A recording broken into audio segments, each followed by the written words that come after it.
విదేశాల్లో చదవాలనుకుంటున్నారా? అయితే విదేశ్ కన్సల్ట్ ని సంప్రదించండి. ఈ ఏడాది మే నెలలో జరిగిన ఆంధ్రప్రదేశ్ అసెంబ్లీ ఎన్నికల్లో వైసీపీ ఓడిపోవడానికి దారితీసిన ప్రధాన కారణాల్లో ఒకటి బూతులు తిట్టే నేతలను మీడియా ముందు ఎక్కువగా ప్రవేశపెట్టడం. బూతులు మాట్లాడే 5-6 నేతల వల్ల వైసీపీకి కలిగిన డ్యామేజీ అంతా ఇంత కాదు. అన్ని పథకాలు ఇచ్చి కూడా ఘోరంగా ఓడిపోవడానికి ఈ బూతులే కారణం అని ఆ పార్టీలోని గట్టిగా అభిప్రాయాలు వ్యక్తమవుతున్నాయి.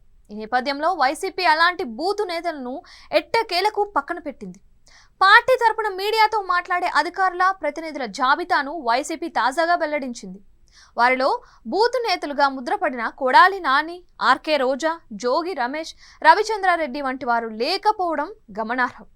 వీరి స్థానంలో విషయ పరిజ్ఞానం, దూకుడుకు రాజకీయ విమర్శలు చేసేవారికి వైసీపీ పెద్దపీట వేసింది. తాజాగా వైసీపీ మీడియా ముందు మాట్లాడాల్సిన అధికార ప్రతినిధుల జాబితాలో 14 మందికి ఛాన్స్ ఇచ్చింది.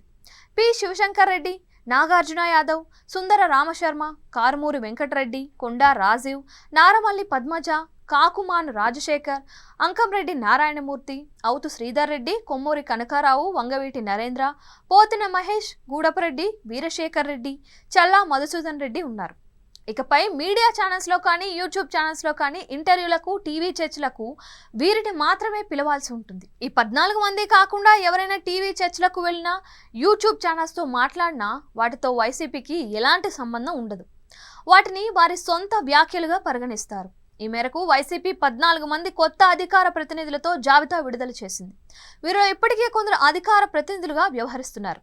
తాజాగా వీరితో పాటు మరికొందరికి అవకాశం ఇచ్చారు. ముఖ్యంగా కొత్తగా అధికార ప్రతినిధి పదవులు దక్కించుకున్న వారిలో కొత్త ముఖాలు ఎక్కువగా కనిపిస్తున్నాయని అంటారు. ప్రత్యర్థి పార్టీల నేతలను బూతులు తిడుతూ అసభ్యకరంగా మాట్లాడే వారిని పక్కన పెట్టడం ద్వారా వైసీపీ మంచి నిర్ణయమే తీసుకుంటుంది అని వినిపిస్తోంది. వైసీపీ అధిష్టానానికి ఇప్పటికీ జ్ఞానోదయం అయ్యింది అని చెప్పుకుంటున్నారు. ఈ కొత్త అధికార ప్రతినిధులన్నా మీడియా ముందు చక్కగా మాట్లాడి మంచి పేరు తేవాలని ఆశిస్తున్నారు.